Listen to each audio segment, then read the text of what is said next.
Death by PowerPoint. The most common mistake during high school, college and beyond. If your fear of presentations make you look like a tomato and sweat more than a hippo in a summer's day, fear not. Because on this episode of Roll Delta, we're gonna dig deep into the art of presenting and what makes or breaks a presentation. Welcome to the new version of Roll Delta.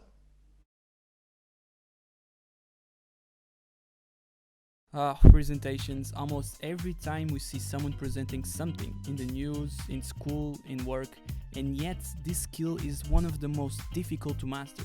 And despite our constant contact with presenting, why it's so difficult to become a good presenter? Why do we struggle so much? According to a YouGov survey asking for what do people fear the most, the fear of public speaking, aka glossophobia, comes in third between the fear of heights and the fear of spiders.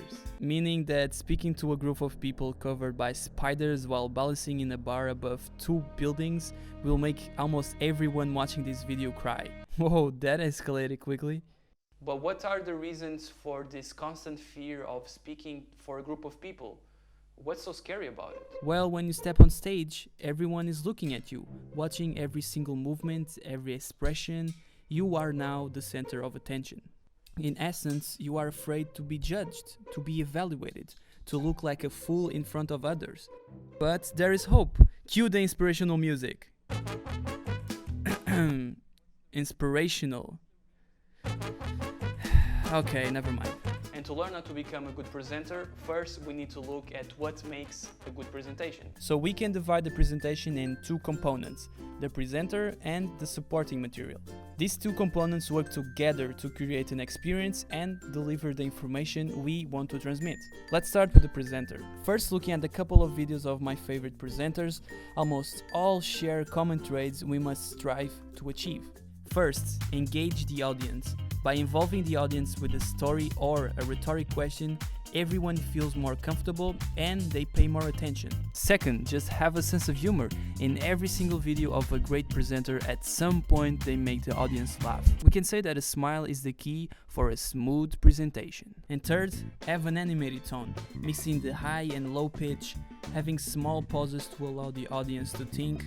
This makes the difference between a boring and an exciting presentation. And trust me, after 5 years of being an engineering student, I'm no stranger to a monotone professor. Let's say that engineers are not the best ones to give presentations. So now that we have a profile of a good presenter figured out, so funny, involved and entertaining, now we must look at the supporting material. I think it's safe to assume that majority of us uses PowerPoint for this step. Put some titles, sprinkle some bullet points, add some images, and pippity-pappity-poo, we have a presentation ready to roll. Well, that's not that simple, and if we look at the previous presenters, they don't seem to be dependent of a PowerPoint. Most of them only use images to illustrate a concept or support what they are trying to explain. Heck, some of them don't even use anything. And this holds for a business and more of a lifestyle presentation, but can we apply this for a more academic presentation? Well, we can. First, don't read from the PowerPoint. This just makes you feel unprepared and nervous. Second, only one topic per slide. For each slide, present one idea. It keeps things simple for everyone. Third, build up your ideas. Sometimes a little context can be the difference between understanding and the usual, "What? Can you repeat?" And fourth, use visuals like images and diagrams. It's proven that we remember visual cues much better than all the other stimulus, so use this to your advantage. Instead of simply recording myself giving these ideas, I use animations and images to illustrate what I want to transmit. And although this type of video gives me more work because I have to edit everything, I think it pays off. And this brings me to my final suggestion. Record your presentations. Every time you have to present a project in school or work, record your performance and rewatch it. And trust me, you will be amazed. And yeah, this way you have a recording of your awesome presentations. Or if everything goes wrong, you have yourself a piece of entertainment to watch with your friends. Oh, this presentation was painful. So happy presentations, and I see you on the next episode of Roll Delta. Thanks for watching.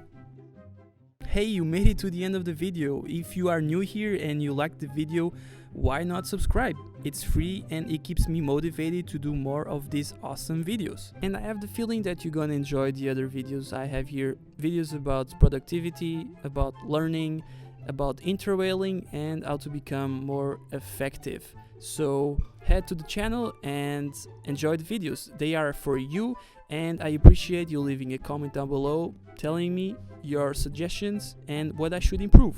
And I see you on the next video. Adios.